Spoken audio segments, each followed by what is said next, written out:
to be affiliated with No Jumper, OG Suicide, I'll just say his name.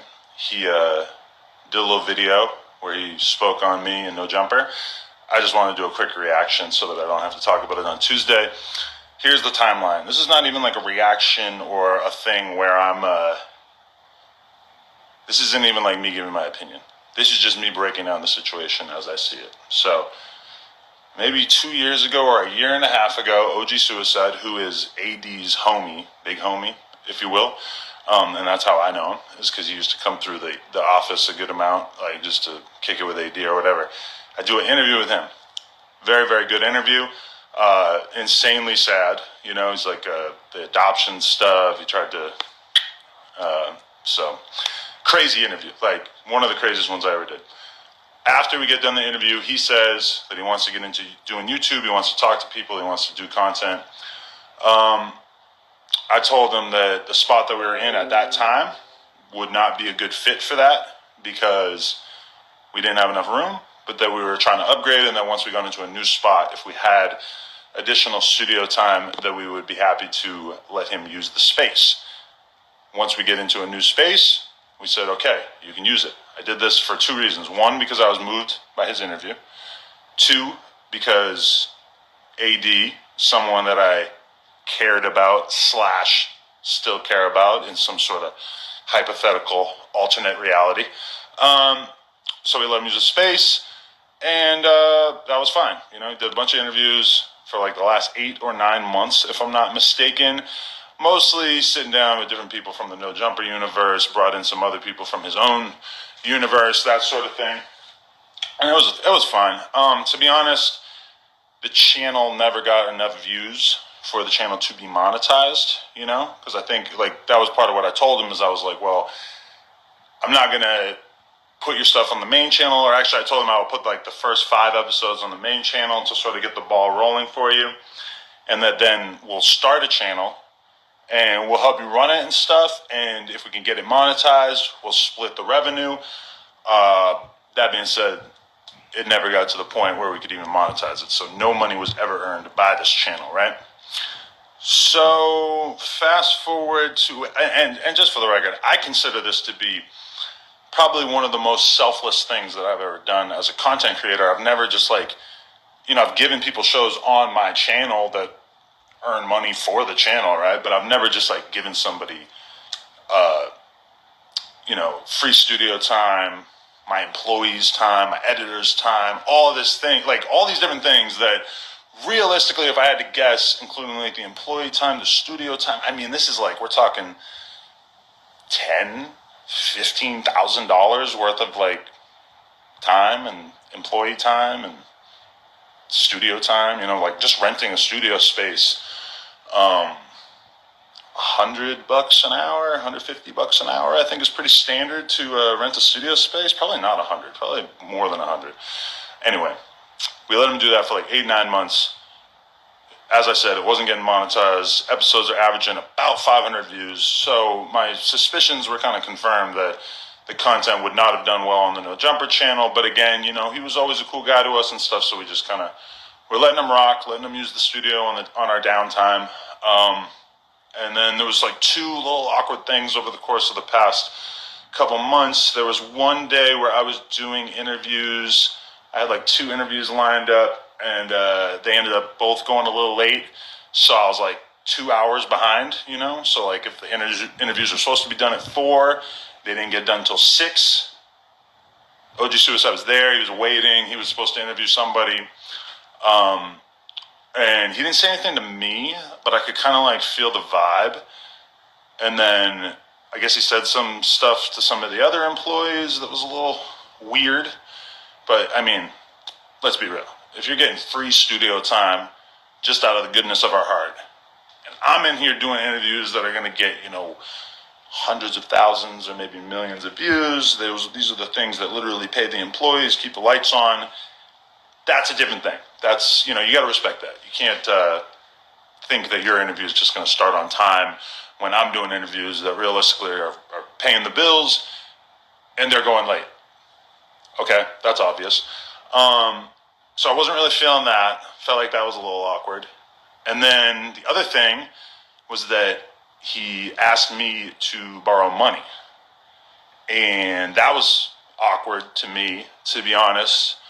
I left him on red, which I'm not totally proud of because, you know, it would have been a little bit more mannish to respond and just be like, nah, I don't do that. Because, I mean, of all the homies I've had over the years, especially people who work with me, especially if you work with me, when it comes to letting people borrow money, I really don't like it.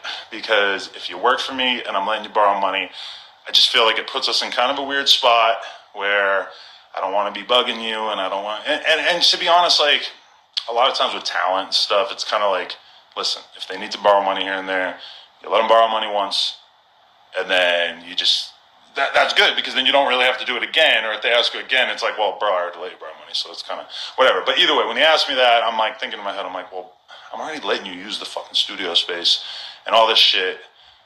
I feel like that would be weird. Anyway, so that was already stewing around in my head. And then I hear from some other people that he was also asking them in the office. And that to me is even worse, because it's like asking to borrow money in the workplace is just, to me, it's not good. You're putting the people who work for me in an awkward situation where maybe they're going to feel like pressured or like they have to do it or whatever. So a couple of weeks ago, I told Josh, I said, hey, Josh, I think it's time. You should probably tell OG Cuicide that we got to wrap it up. Can't record here anymore. We just have way more stuff being recorded. It was becoming more and more difficult to find slots in which he could do his thing. And we've also just kind of accepted, after letting him use the studio for 9 months, that this was not going to turn a profit. Because, you know, hypothetically, let's say it even made $2,000 a month and we're splitting that. Well, the $1,000 a month, which is nothing to a business the size of No Jumper, it at least would like cover the studio time, or it would begin to cover the cost of the employees that we've had cutting stuff up for you and everything. Because I mean, keep in mind, like, we were having our employees create TikToks for them, you know, edit the photos, edit the podcast, upload it, create thumbnails, all this stuff that, like, realistically, as I say it now, I'm like, holy shit, that is a lot of fucking work and a lot of goodwill. Just like probably one of the nicest things I've ever done for somebody who was trying to get a YouTube channel off the ground. So a couple weeks ago, Josh tells Cuicide that it's not happening anymore and he's going to have to find somewhere else to record. Realistically, probably shouldn't be that big a deal, right? Because, I mean, how many people do we know with podcasts? I mean, it seems like almost anyone can figure this out, either rent a space or buy some mics and set up a space. Josh told me that he was not thrilled, that he kind of didn't seem stoked. Okay. And then I see, but he had a couple more episodes he wanted to release and everything, so he released those. And then the other day I see it in the calendar that there's a OG Cuicide live stream. And I actually said to Josh, I'm like, you think that's a safe move? You know, he's on the way out the door. We're going to put him on live stream. He can say whatever he wants.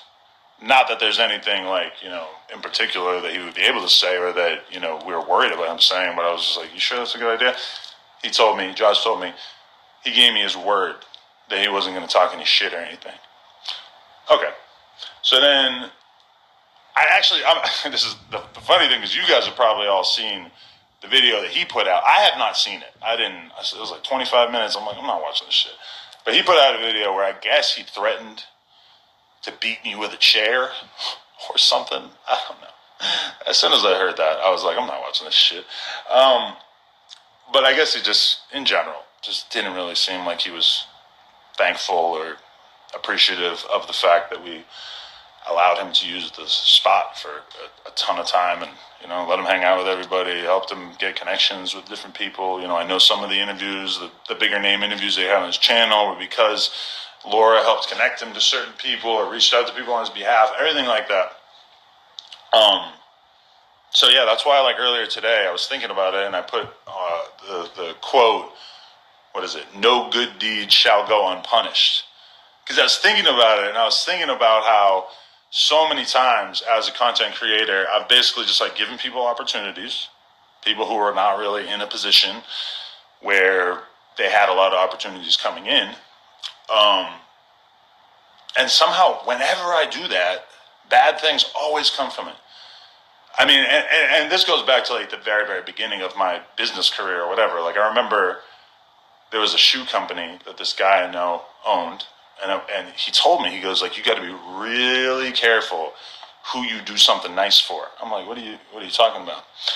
And he pointed out that that whenever he would give somebody free shoes, he'd give somebody 2-3 pairs of free shoes, that then at some point they would become upset because they would not end up being pro on his company. Like the average BMX dude, skater, pro guy, somebody who wants to be pro, you get a couple of free pairs of shoes, you're thinking in your head like, oh, I'm going to start getting paid by this brand one day or whatever.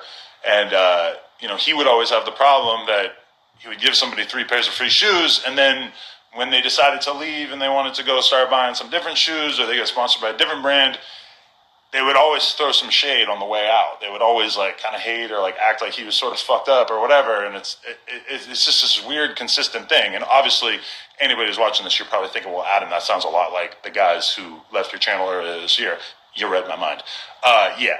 Whenever you do something nice for somebody, once they start to realize that they've reached the peak of how much nice stuff you're going to do for them, usually they just find a way to sort of like paint the situation as if actually you didn't really do shit for them at all. So I guess I'm not surprised. But I guess I was surprised to hear him call into someone else's stream. Well, again, I didn't hear this. I just read the title on Reddit. So if I'm confused or anything, let me know. But people basically saying that, or he said that he just didn't receive enough promotion. So, aside from just having my editors cut up the podcast, create the thumbnails, create the TikToks, create the reels, we also were posting a bunch of the clips on the Clips channel. We did that for a while. I don't know when the last time we did that was, mostly because his guests have just been smaller, so we haven't really had that much of a reason to post too many of those clips on the Clips channel. But we were posting the reels from time to time, around that same time. We haven't done that for a few months. And we would also post the photo of him and the guest on the community tab on the YouTube every time he did an interview. 4.7 million subscribers. That seems like kind of a big deal. And I instructed one of the employees who helps me run my Instagram and my TikTok. Shocker, not everything that is posted on the story on my account is posted by me. Sometimes I have people helping me out. All the time I have people helping me out just because it's too much work. But they would post about all of his interviews on my story. My Instagram story usually averages like 50 to 100,000 viewers. My Snapchat story usually has like 500,000 viewers. So that's us putting you in front of 600,000 people. And then the community tab, that's another 4.7 million people that might potentially see it. So I guess my question is, how were we not giving you enough promo? I don't know. That kind of blew my mind when I heard that. I was like, okay, this shit is wild. You got to be really, really careful who you do something nice for in this world these days. So, yeah. Certainly when it comes to podcast hosts and everything, there's probably 1 million people listening to this right now. Like, why did you do that for him and not me? Or why can I find someone to do that for me? I mean, for me, putting myself into the shoes of a beginner content creator or whatever, yeah, you hit the lotto if you get somebody who's going to give you free studio time, free editing, free help with publicists, and promote you. So yeah, no good deed shall go unpunished. But I have some good news, which is that despite everything that I have gone through this year, my heart has not turned cold. Actually, I had a good friend of mine reach out to me and say, when he saw me post that quote, he said, the challenge in life is to not let the ingratefulness of the people who snake you turn your heart cold. He probably phrased it a bit better than that. But I say all that to just say that even though quite often, even when I give people interviews, some percentage of the time when I give people interviews, they basically do some fuck shit afterwards and diss me or whatever. And that's fine because it's just, how the game goes. That's how the cookie crumbles. Is that maybe if 2% or 5% of the people I interview end up going to be haters and talking shit, that's okay. But that's just me doing an interview. With the suicide thing, I was a little let down because I just felt like I had done so much for you and didn't ask anything of you. I just look, I just came into your life, did a ton of positive stuff for you, and then once I let you know that it just realistically wasn't going to keep happening because it just didn't seem like there was a future in it for us, we get disrespected on the way out. So I guess I just say all this to warn people out there, be careful who you do something nice for. And also, if you're in that position, if somebody ends up doing you a big ass favor or like just helping you out a shitload along the way, and then at some point it becomes like, oh, maybe they're done helping me out. Maybe they've kind of maxed out the amount of help that they're going to give me. You should not take that as an invitation to shit on them on the way out. Loyalty means that you show love even once they've kind of reached their limit in terms of how much they're going to help you out. So yeah, I say all that just so that I don't have to talk about this on Tuesday for the No Jumper show, which will be premiering at 6 p.m. Like always, I'm going to keep this short. I could go way longer. From what I've seen on the comments on the Reddit and on YouTube and everything, it seems like everybody already agrees with me or understands. But I just wanted to flesh things out so you guys could really understand and so we could kind of put a cap on this whole little saga. So thank you very much to everybody who watched this. We out. Appreciate y'all. Adam over there clearing the house. You got OG Suicide asking for money and shit. What the fuck this nigga got going on? Yeah, it seemed like he ain't got nobody left. Is there anyone left? I think he got. There might be like, who Sharp still there? And I see it. Flacco. He got Flacco Big still Baby. There. Nah, but from the old cast though. Oh yeah, for sure. Mm-hmm. Yeah, this shit crazy. Yeah, Adam got a lot going on over there. He got a lot going on, and he's still emotional clearing about house. everything. He ain't fall off though, you know. But it's been some changes. That's all it is. It's been some changes. It's going up. I think it's going up though. I think it's going up for the better moving forward. Honestly, anytime you lose someone, you got someone else to come in. So it is what it is. Who's next? Yeah, that's a whole new thing about it. That's at least a year of content, a year of a year of difference.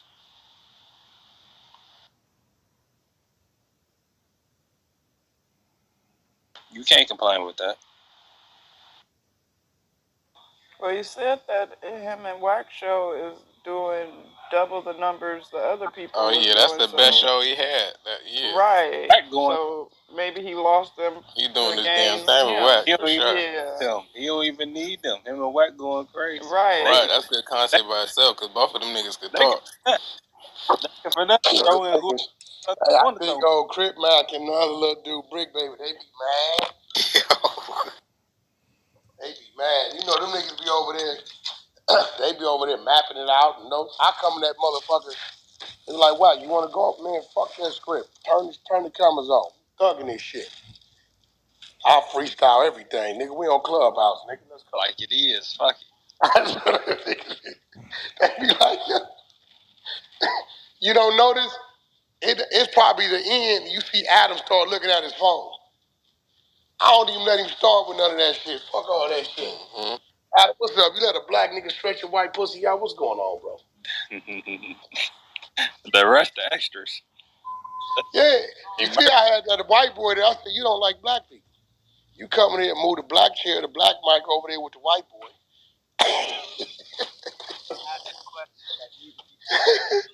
You know, I'm going to say some crazy shit. That's the whole. And I always give somebody on Clubhouse a shot. I think I got B. James last week. Yeah, I noticed that too. Yeah. I'm going to fuck over somebody. I'm going to look out for our side and fuck over somebody from another one. I noticed that. Yeah, you always throw in some. We got old pedophile Be the Bitch B James. He fucked a 14-year-old nigga out of Baltimore. You know him? Adam? Hey. You know what happens at the barbershop in that community? Motherfuckers get to looking. Niggas be like, hey, homie, what that nigga Wack 100, he talking about you? Nigga can't even go back to his barber. Ain't you dude them? Hey, is this, you the nigga he talking about? Oh, shit. Shit's amazing. Hey, Wack, can I ask you a question? What up? So the last segment, this is my personal opinion. How you feel they were saying like about 1090 Jack? And I'm like, he always exposed all the black artists, all the black rappers and shit. I'm like, he don't never talk about none of the motherfucking white artists. He exposed rats. Okay. Now, let me ask you something. If 1090 Jack exposed David Feckelberger, would you give a fuck? No, they don't give a fuck about David Feckelberger. He's a white dude claiming a black gang who's doing content that the urban community is interested in. So, why should he talk about some people that we don't give a fuck about?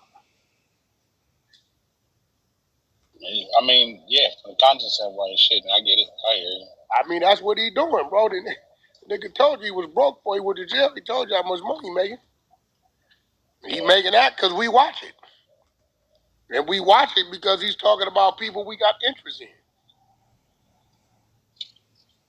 That's what that. The white people don't watch him. That's why he over here with the niggas. All right. Bro, it's real shit. I don't fuck with the dude, but I understand his business. Really look at it. Nah, I get the business. I just be like, goddamn, like, we got. I mean, I guess we don't want to like. And I was kind of looking at that standpoint, like, you know what I'm saying? We got motherfuckers where we from, when they do dirt, police come snatch them up. Oh, fuck that, y'all wrong. Free our people. But then, you know what I'm saying? He out there exposing our people. They're like, oh, they all tapped in. Oh, kudos to him. So that's kind of what my standpoint was. But I get it. Exposing our people. Our community, our culture says they want the rats exposed. But you're not supposed to have any sympathy for them. Yeah, I understand That's what the culture says.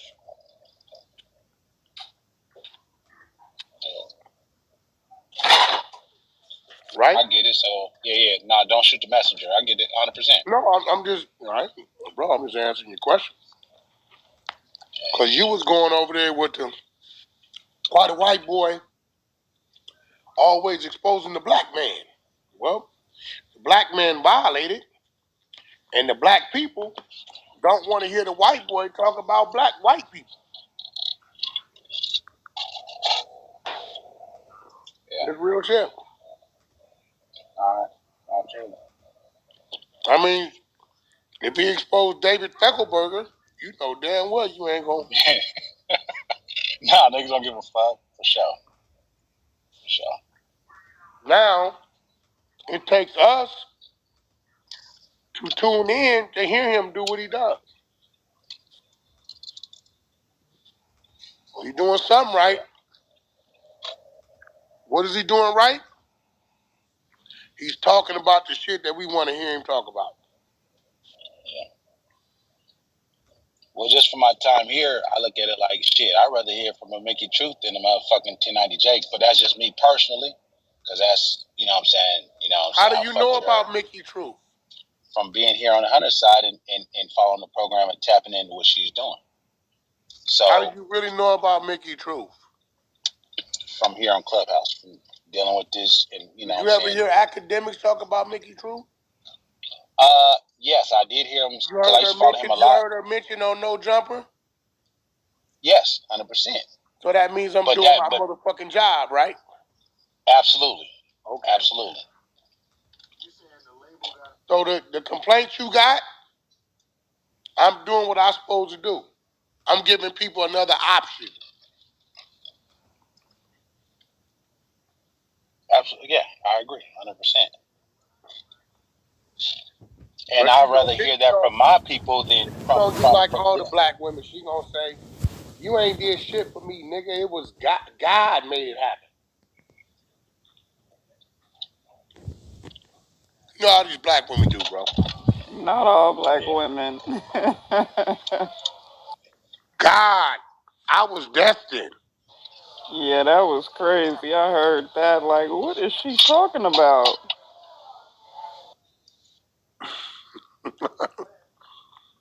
But no, I see what you do, and I understand it. Like I said, I Yeah, did. so I followed I'm him. building her Mhm. because without me doing what I was doing with Mickey, it wasn't no other option. Niggas is 1090. He was, you know what I'm saying? Yeah, I didn't throw a curveball in there, but people was getting to know her.